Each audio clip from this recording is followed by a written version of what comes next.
जय माँ काली। हम तांत्रिक दुर्वासा। जुड़ जाएं सभी साधक। आज बात करेंगे शमशानों के ऊपर। जागृत शमशान क्या होता है, जो सुसुप्त साधारण जो शमशान होता है उसमें क्या अंतर है, क्यों जागृत शमशान के अंदर ही कुछ जो खास क्रियाएं हैं उनको किया जाता है। ज़्यादा जो उग्र क्रियाएं जो होती हैं वो तामसिक हो गई, उनको जागृत शमशान में ही क्यों किया जाता है। तो इसका अर्थ ये है कि जो जागृत शमशान होता है, क्या कारण रहता है उसमें कि जब जागृत शमशान में आप किसी भी शक्ति का आवाहन करते हो तो वो बहुत जल्द आती है, क्योंकि जागृत शमशान में ज़्यादातर जो तांत्रिक साधक जो होते हैं उन्होंने बहुत सारी क्रियाएं की होती हैं और काफ़ी पुराना शमशान भी होता है वो जो जागृत होता है। तो उसमें बहुत चीज़ें छोड़ी गई होती हैं, बहुत चीज़ें की गई होती हैं, और जो छोड़ी गई चीज़ें उसी शमशान में जब वास करती हैं तो बुलाने से बहुत तीव्रता से वो शक्तियाँ जो है हाजिर होती हैं, और इन शक्तियों का मुकाबला करना बहुत मुश्किल है। ऐसी ऐसी शक्तियाँ जो है जागृत शमशान में वास करती हैं। साधारण शमशान लगा लो, वो कोई पुराना हो सकता है, कोई उसकी उम्र हो सकता है 30 साल पुराना हो, 50 साल पुराना हो। यहाँ हमारे जो है हिंदुस्तान में जो जागृत शमशान है, तकरीबन इनकी कोई आप गिनती नहीं है कि कितने साल पुराने होंगे, बहुत साल पुराने हैं। और कितने साधकों ने उन शमशानों में जाके साधनाएं की होंगी, यह भी अनगिनत है। तो जब भी हम कोई ऐसी क्रिया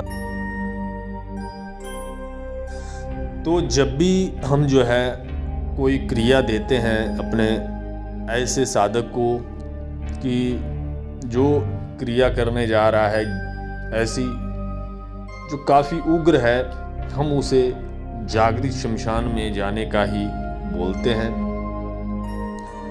अब जागृत शमशान आप सभी साधकों को मालूम ही है कि कौन कौन से बहुत बड़े बड़े शमशान हैं जागृत, उनका नाम भी आप भली भांति जानते हो। उस शमशान में इतने खजाने और हीरे दबे हुए हैं, यानी कि ऐसी ऐसी नायाब चीज़ें वहाँ पे आपको क्रिया के दौरान मिलती हैं कि जो साधारण शमशान में कतई नहीं मिलती। साधारण शमशान में भूत प्रेत या छोटी मोटी चीज़ें वास करती हैं। साधारण शमशान जागृत शमशान कैसे बन सकता है?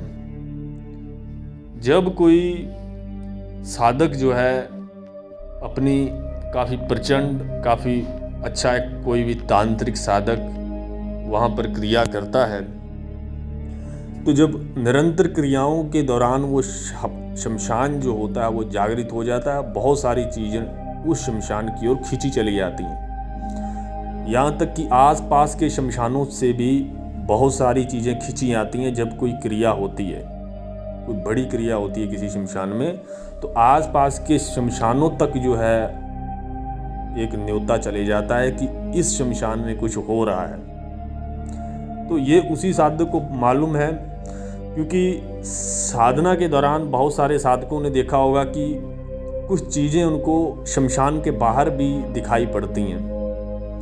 जब क्रिया में एक तो शमशान के भीतर ही दिखाई पड़ती हैं, कुछ चीज़ें बाहर क्यों दिखाई पड़ती हैं, बाहर खड़ी होती हैं शमशान के, और काफ़ी दूरी पर भी दिखाई दे जाती है। इसीलिए क्योंकि आप कुछ क्रिया कर रहे हो, उसी वजह से जो है वह चीज़ें जो है खींची चली जाती हैं।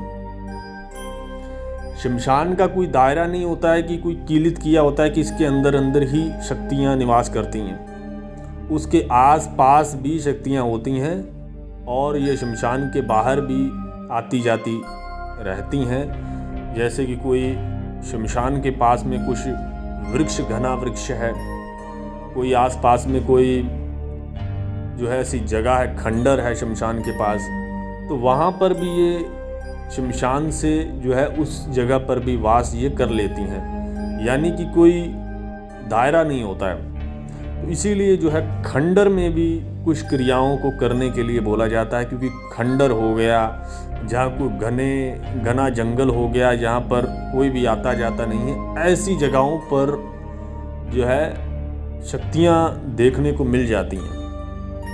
क्योंकि यहाँ पर किसी का आना जाना नहीं होता है, ऐसी जगहों पे ज़्यादातर ये वास कर लेती हैं। और अगर ऐसी जगहों के पास जैसे शमशान कोई पड़ रहा है पास में, तो उसका पक्का निशानी होती है कि उस जगह पे जो क्रिया आप अगर करोगे तो वो संपन्न होगी।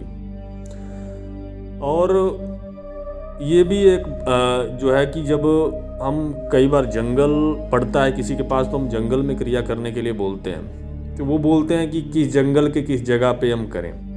देखिए, जंगल के पास अगर शमशान लग रहा है, तो जहाँ पर शमशान लग रहा है उसकी थोड़ी दूरी पर आप बैठ जाएं, तो आपकी क्रिया को उतना ही बल मिलेगा जितना कि किसी शमशान के अंदर या आसपास में बैठ के होता है। अंदर की बात तो और हो जाती है, लेकिन आपको जो है अलग बैठना और शमशान के पास वाली जगह में बैठना काफ़ी अंतर हो जाता है।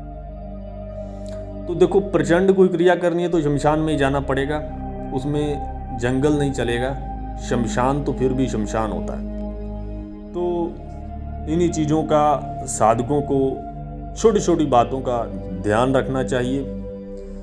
डरना नहीं चाहिए किसी भी क्रिया को करते हुए, क्योंकि जो व्यक्ति जो है डरता नहीं है वह तंत्र के काफ़ी। तो यह थी जानकारी शमशान के ऊपर। और आप सभी साधकों को, जहाँ जो नए साधक जो है क्रिया करने के बारे में सोच रहे हैं, उनके लिए भी ये बहुत अच्छी जानकारी है कि इन छोटी छोटी बातों से जो है, इन छोटी छोटी बातों को ध्यान में रखते हुए ही हमें जगह का निर्धारित करना चाहिए कि हमें कहाँ बैठना है। बैठने से बहुत अंतर पड़ जाता है कि आप किस जगह पर साधना कर रहे हो। ऐसी ही तंत्र के ऊपर जो जरूरी, जो ध्यान रखने वाली जानकारी है, हमेशा हम देते रहेंगे। और हम चाहते हैं सभी साधक जितने भी हैं मन से, पूरे मन से अपने साधनाओं को अंजाम दे रहे हैं, कर रहे हैं, उनको सफलता प्राप्त हो। मिलते हैं नए वीडियो में, तब तक के लिए नमस्कार। जय मां काली।